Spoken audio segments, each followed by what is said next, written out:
팔복의 내용을 한 구절씩 설교하는 것은 쉽지 않은 것 같습니다. 일복에서 팔복까지 한 번에 그 의미들을 설명하고 함께 이해하고 넘어가면 저로서도 오히려 편합니다. 그런데 그렇게 하는 것은 우리의 신앙에 별로 도움이 되지 않을 것 같습니다. 왜냐하면 이 말씀은 예수님의 가르침이라기보다는 예수님의 선언이기 때문에 그렇습니다. 그렇기 때문에 팔복의 말씀은 이해보다는 경험이 필요합니다. 물론 팔복의 말씀에는 깊은 진리가 담겨 있습니다. 하지만 이 말씀의 의미를 깊이 이해하는 것보다 더 중요한 것이 있습니다. 그것은 내가 이해하는 것만큼 경험해야 한다는 것입니다.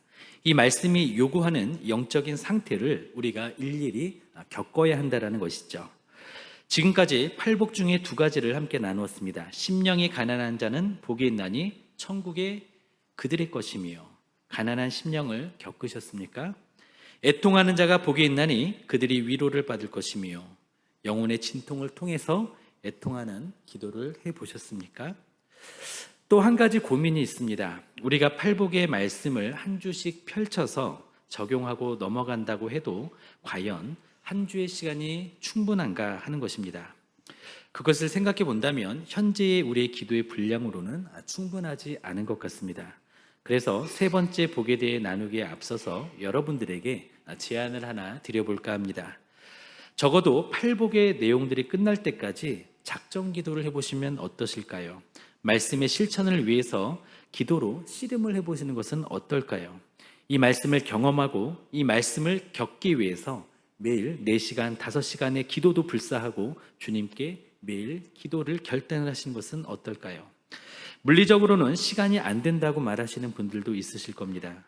그러나 우리가 일하는 중에도 승진 시험이나 자격증 취득을 위해서 일과 공부를 병행했던 경험이 있으셨다면, 생계를 위해서 투잡을 뛰었던 경험이 있었던 분들이라면 물리적인 환경이 안 돼서 못한다라는 것은 핑계일 뿐 결국 마음이 있고 없고의 문제라는 데 동의를 하실 것입니다. 지금부터라도 우리가 말씀을 겪어보기 전에는 다음 구절로 넘어가지 않겠다, 이런 각오로 말씀을 함께 대하면 좋겠습니다. 팔복의 말씀을 경험하고 겪기 위해서는 그만한 노력과 시간이 필요합니다. 그럼에도 불구하고 이것은 그럴 만한 충분한 가치가 있습니다. 어쩌면 우리가 그렇게 한다면, 그렇게 함으로써 우리의 인생이 송두리째 바뀔 수 있기 때문에 그렇습니다. 오늘은 팔복의 세 번째 복인 온유한 사람이 누리는 복에 대한 말씀을 함께 살펴보기를 원합니다. 우리 각자에게 주시는 하나님의 음성을 듣기를 소망합니다. 첫째로, 땅은 무력이나 노력으로 얻는 것이 아닙니다. 팔복은 당대의 일반적인 상식이나 사회적인 통념과는 반대로 보입니다. 심령이 가난한 사람들은 복이 있다, 이 말씀은 당시에 부자가 되는 것이 하나님의 축복으로 여겨졌던 그 유대인들에게는 너무나도 생소하게 들렸을 것입니다. 그 말씀은 마치 가난한 사람들이 부자다 이렇게 들렸을 것입니다. 또 애통한 사람들이 복이 있다라는 이 말씀은 그들에게는 불행한 사람들은 행복하다 이렇게 들렸을 것입니다. 오늘 말씀은 어떻게 그들에게 들렸을까요? 온유한 사람들이 복이 있다, 이 말씀은 그들에게 힘없고 무기력한 사람들이 세상을 정복할 것이다 이렇게 들렸을 것입니다. 유대인들은 메시아가 오시면 전쟁을 승리로 이끌어 주실 것이라고 믿었습니다. 그렇게 이 세계를 군사적으로 정복을 해서 선택받은 자신들이 그렇게 정복한 땅들을 누리게 될 것이라고 믿었습니다. 이것이 그들이 생각하는 천국이었습니다. 그리고 당시에 그들이 살았던 세상은 어떤 세상이었습니까? 로마가 세계를 지배하던 세상이었습니다. 로마 제국은 BC 1세기 말부터 아우구스투스의 시대부터 오현제 시대까지 약 200년간 평화가 계속되었습니다. 이 시기를 팍스 로마나, 즉 로마의 평화라고 부르죠. 이 시대에는 변경의 수비가 견고했습니다. 그리고 이민족의 침입이 없었습니다. 그리고 국내의 치안도 매우 안정적이어서 교통, 물자의 교류도 아주 활발했습니다. 로마 제국 내의 각지에서 도시들이 번영을 이루었습니다. 전 국민이 평화를 후가했습니다. 그런데 이때 평화라는 것은 어떤 평화였냐면 힘에 의한 평화였습니다. 무력에 의한 평화. 군인들의 전투화 빨 아래에 있는 그러한 평화였습니다. 이때 유대인들은 힘이 없으면 정복당하고 힘이 없으면 평화도 없다라는 것을 피부로 느끼고 있었고 역사적으로 확인했던 터였습니다. 예수님께서는 그런 그들에게 온유한 자는 복이 있나니 그들이 땅을 기업으로 받을 것이며 이렇게 말씀하셨던 것이죠. 아마 유대인들이 이 말씀을 처음 들었을 때 그들은 머리가 띵 하고 울렸을 것입니다. 이것이 말이 되나? 라고 생각을 하면서 웅성웅성 거렸을 것입니다. 어떤 이들은 그들의 고정관념을 깨는 이 말씀에 적지 않게 충격을 받았을 것입니다.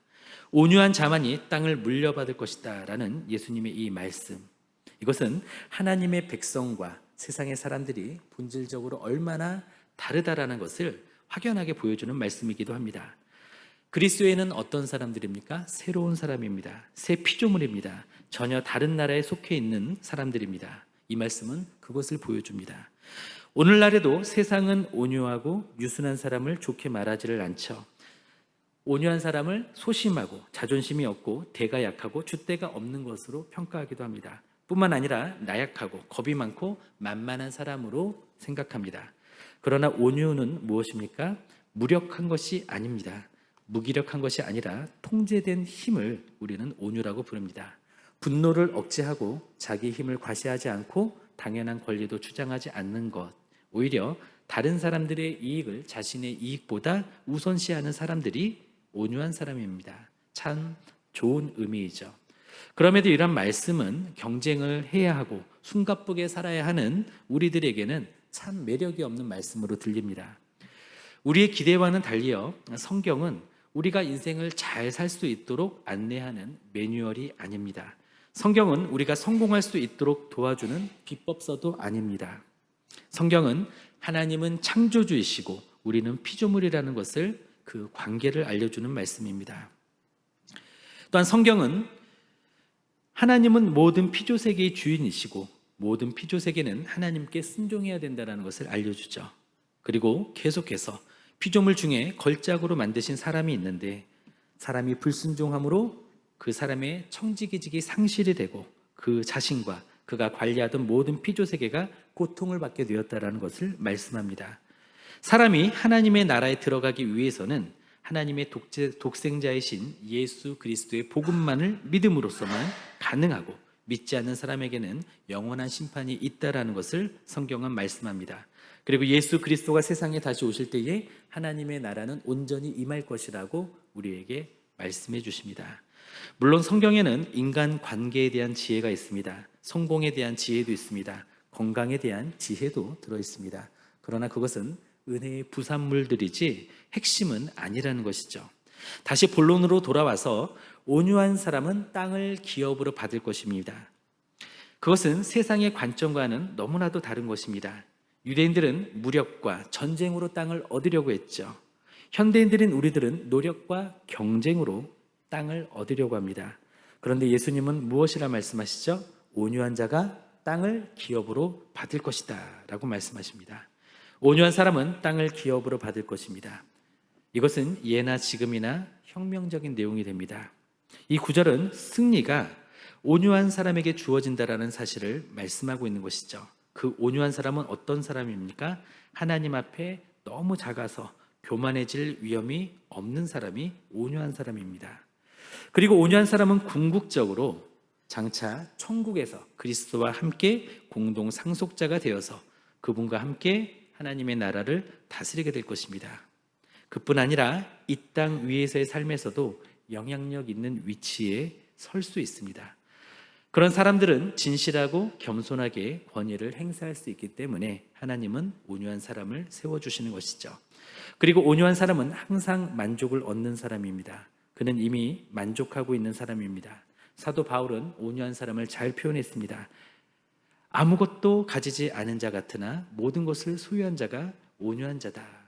그렇게 그는 표현합니다. 그렇습니다. 온유한 사람은 아무것도 갖고 있지 않으나 모든 것을 가지고 있는 사람입니다. 그래서 비천하게 살 줄도 알고 부유하게 살 줄도 압니다. 온유한 사람은 능력을 주시는 분 안에서 모든 것을 할 수 있는 사람입니다. 온유한 사람은 어떤 상황 속에서도 하나님의 사랑과 은혜를 누리는 사람입니다. 온유한 사람은 확신합니다. 환난이나 공고나 박해나 기근이나 벌거벗음이나 위험이나 칼로도 하나님의 사랑에서 자신을 끊을 수 없다라는 것을 확신합니다. 온유한 사람은 사망이나 생명이나 천사들이나 권세자들이나 현재일이나 장래일이나 능력이나 높음이나 깊음이나 다른 어떤 피조물이라도 그리스도 안에 있는 자신을 하나님의 사랑에서 끊을 수 없다라는 것을 확신합니다. 온유한 사람은 자신을 괴롭히는 사람이나 핍박하는 사람이나 악인 중에 악인이라 할지라도 그 자신이 원수를 갚으려고 하지 않습니다. 모든 심판은 하나님께 맡깁니다. 온유한 사람은 어떤 상황에도 그리스도인의 품위를 지키는 사람입니다. 왕의 자녀로서의 기품을 지키는 사람입니다. 천국의 상속자로서의 당당함에서 오는 안정감을 누리는 사람입니다. 그렇기 때문에 온유한 사람은 하나님의 나라를 이미 누리고 있는 사람인 것이죠. 누가 땅을 기업으로 받습니까? 무력을 불사하는 전투력 있는 사람이 아닙니다. 자기 만족을 위해 혼신의 노력을 다하는 사람도 아닙니다. 온유한 사람이 땅을 기업으로 받습니다. 둘째로 온유함은 하나님 앞에서의 겸손입니다. 온유함은 선천적인 기질이 아닙니다. 제 친구가 해병대를 전역했었는데요. 귀가 따갑게 구호를 외쳤습니다. 해병은 태어나는 것이 아니라 만들어지는 것이다. 그런 구호처럼 온유한 사람은 태어나는 것이 아니라 만들어지는 것입니다. 무엇에 의해 만들어질까요? 바로 말씀에 의해 만들어지는 것입니다. 하나님의 빵틀에서 만들어지는 것입니다. 우리는 온유함을 캐릭터나 생물학적인 것으로 이해해서는 안 됩니다. 예를 들면 고양이 중에도 쎄한 성향의 고양이가 있죠. 그런 종자들이 있죠. 또는 강아지처럼 사람을 잘 따르는 그런 종자도 있습니다. 러시안 블루나 샴과 같은 고양이를 사람들은 개냥이라고 부르더라고요. 고양이이긴 한데 개처럼 잘 따라서 그렇게 부르더라고요. 강아지 중에도 살랑거리는 종자가 있습니다. 또 성깔 있는 종자도 있습니다. 그런데 온유함은 이러한 생물학적인 특성이 아닙니다. 온유는 단순히 인품이 좋아서 온화하거나 친절한 것을 의미하는 것도 아닙니다. 또한 온유함은 반대로 결핍을 의미하는 것도 아닙니다. 인간의 연약함이나 태만함을 의미하는 것도 아닙니다. 무기력함이나 우유부단한 것을 의미하는 것도 아닙니다. 그렇다면 온유함은 무엇일까요? 야생마가 주인의 손에 길들여져서 등에 사람도 태우고 짐도 실을 수 있는 상태, 주인의 휘파람 소리를 알아듣고 고삐를 주인을 따라서 움직일 수 있는 상태가 바로 온유함입니다. 따라서 온유한 사람은 약하지 않습니다. 야생마의 힘이 있으면서도 하나님의 말씀에 의해서 통제되는 사람, 그 사람이 온유한 사람입니다. 예를 들어서 예수님은 온유함의 표본이 되십니다. 예수님은 40일 동안 광야에서 금식을 하셨죠. 그리고 사탄이 유혹해 왔을 때 주님은 이런 유혹을 받습니다. 하나님의 아들이여든 이 돌들로 떡이 되게 해라. 예수님은 그 돌들로 떡을 만들어서 드실 수 있었습니다. 그런데 예수님은 그렇게 하지 않으셨습니다. 예수님께 왜 이것이 유혹이 되었습니까? 돌을 떡으로 만들 수 있는 기적을 베풀 수 있는 능력이 있었기 때문에 유혹이 되었습니다. 그런데 예수님은 이것을 물리치셨습니다. 예수님께서는 사람이 떡으로만 사는 것이 아니라 하나님의 말씀으로 사는 것을 몸소 보여주시기 위해서 이 유혹을 물리치셨습니다. 자기를 증명하지 않으셨습니다. 또한 예수님이 십자가에 달리셨을 때 사람들은 예수님을 조롱했습니다. 십자가에서 내려오라, 너 스스로 구원해보라, 이렇게 예수님을 능욕했습니다. 예수님은 십자가에서 내려오실 수 있었죠. 그리고 그들을 단죄하고 쓸어버릴 수도 있었습니다. 그러나 우리 주님께서는 묵묵히 그리고 끝까지 아버지 하나님의 뜻에 순종하셨습니다. 말씀의 예언을 모두 성취하시기 위해서, 그리고 우리들을 구원하시기 위해서 예수님은 굴욕적인 모습으로 죽음을 맞이하셨습니다. 이것이 온유입니다. 예수님의 발자취를 따랐던 믿음의 영웅들은 어땠죠? 그들은 온유했지만 결코 약하지 않았습니다. 그들은 강했지만 온유한 모습으로 순교를 받아들였습니다. 또 온유함이란 무엇입니까? 영어 성경은 이것을 온화함이라고 번역을 했습니다. 그렇지만 그 의미보다는 이것은 겸손과 관련이 있습니다. 온유한 사람은 자신의 인생을 향한 하나님의 목적을 불평하지 않고 기꺼이 받아들입니다. 그러면서 즐거운 마음으로 그리스도의 주되심에 복종하고 기쁘게 주님의 뜻을 행하게 됩니다. 온유함의 반대는 그러므로 교만이라고 할 수가 있는데요. 이 교만은 하나님이 미워하시는 것입니다. 교만은 주님의 뜻을 대적하기 때문에 그렇죠. 그래서 구약 성경과 신약 성경 모두 이 교만을 엄중하게 경고합니다. 잠언 16장 18절은 이렇게 말씀합니다. 교만은 패망의 선봉이요 거만한 마음은 넘어짐의 앞잡이이니라. 베드로전서 5장 5절은 이렇게 말씀합니다. 젊은 자들아 이와 같이 장로들에게 순종하고 다 서로 겸손으로 허리를 동이라.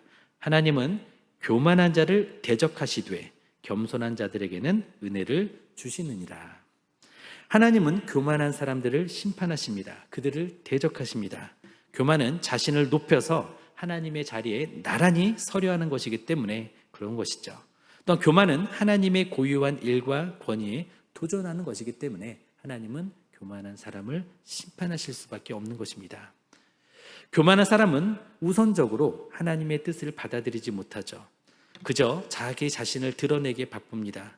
그러다가 자신이 드러나지 않으면 원망하고 불평만 합니다. 반면에 온유한 사람은 어떻습니까? 하나님의 뜻에 기쁘게 복종합니다. 그리고 하나님의 목적이 완전하다고 인정합니다. 그래서 하나님께서는 이처럼 온유한 사람에게 땅을 주시는 것이죠.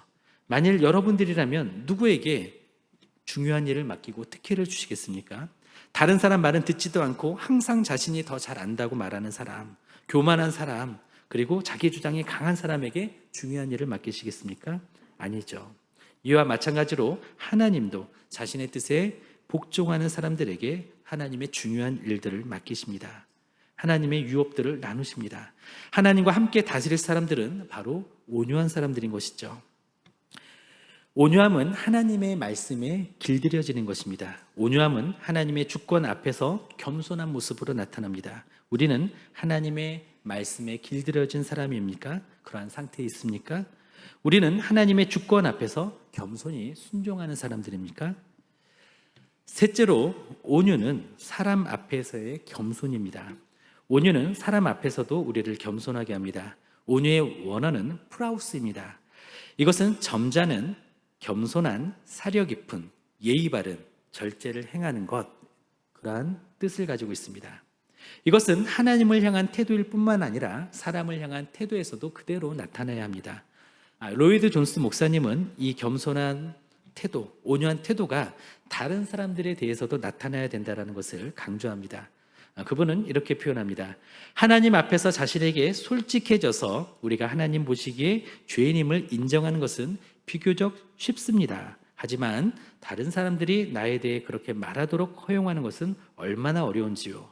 나는 본능적으로 그것에 풍기합니다. 누구나 다른 사람이 우리를 정죄하도록 허용하기보다는 우리가 스스로 정죄하는 편을 더 좋아합니다. 나 자신은 내가 죄인이라고 말합니다. 하지만 본능적으로 다른 사람이 나에게 죄인이라고 말하는 것을 저는 좋아하지 않습니다. 저도 이 말에 100% 동의합니다.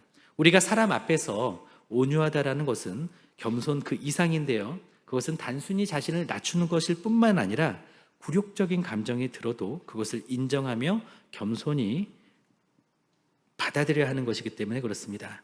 설령 나보다 못하는 사람이라 할지라도 그런 판단이 드는 사람 앞에서도 하나님 앞에서와 마찬가지로 자신의 굴욕적인 영적인 상태를 인정하는 것, 그것이 온유함입니다. 한 가지 실험을 해보겠습니다.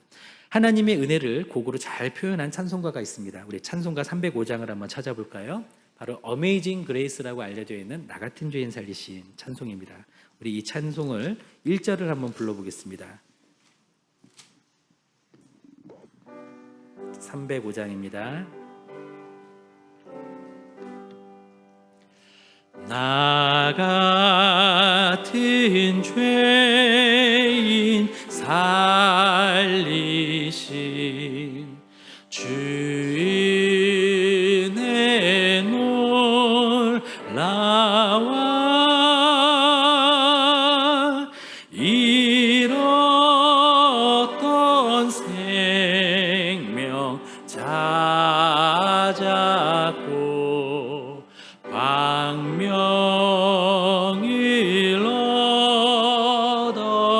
얻었네. 아멘. 참 은혜로운 찬양이죠. 이번에는 가사를 조금 바꿔서 한번 축복성으로 불러볼까요? 우리 옆에 있는 분을 향해서 축복을 해주면 좋겠습니다. 너 같은 죄인 살리신, 이렇게 한번 불러보겠습니다.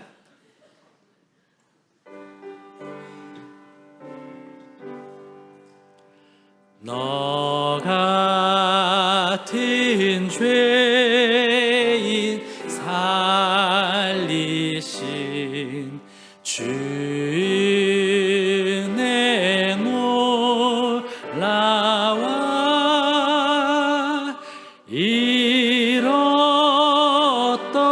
생명 찾았고 광명을 얻었네. 아멘.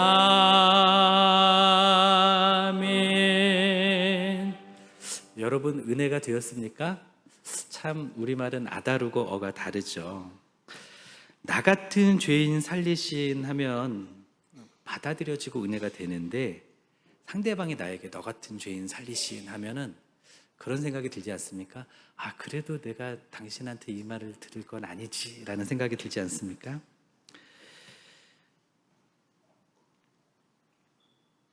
나 같은 죄인 살리신 하나님의 은혜 놀랍다. 이거는 참이죠.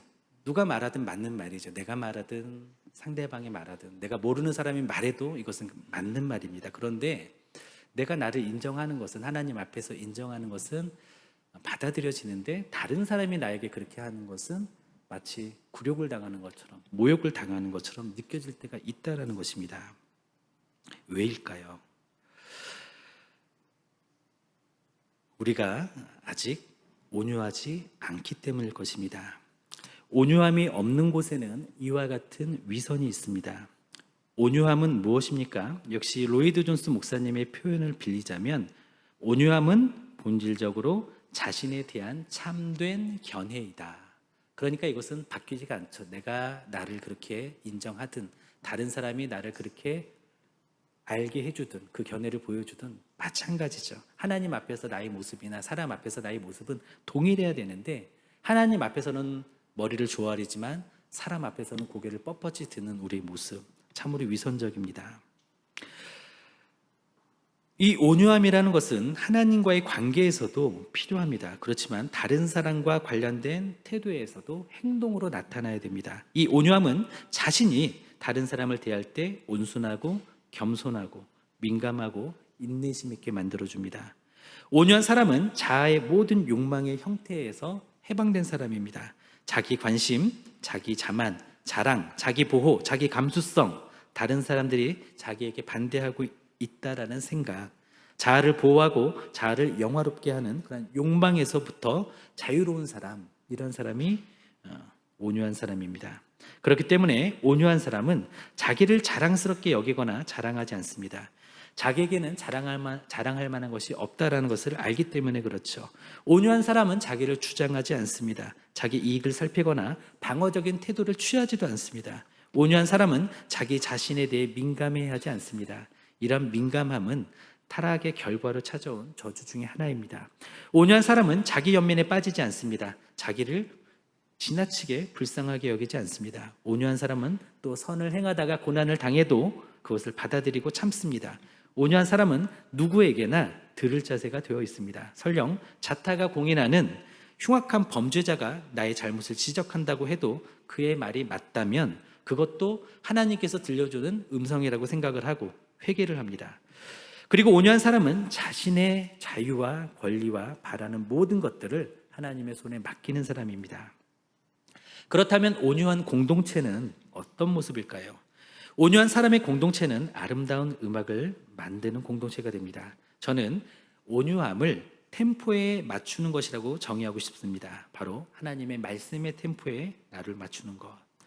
온유한 공동체는 하나님의 메트로놈, 즉 말씀이 지시하는 템포를 따라 각자에게 주신 그 소리로서 삶을 연주하는 것이라고 정의하고 싶습니다. 하나님께서 맺어주신 조화로움 속에서 온유함과 온유함이 만날 때 저마다 다른 소리는 나지만, 마치 다른 소리 같지만 아름다운 화음이 만들어지는 것이죠. 그런데 화음만 이루어진다고 음악이 되는 것은 또 아니죠. 하나님께서 허락하시는 무드로 박자를 이루어야 합니다.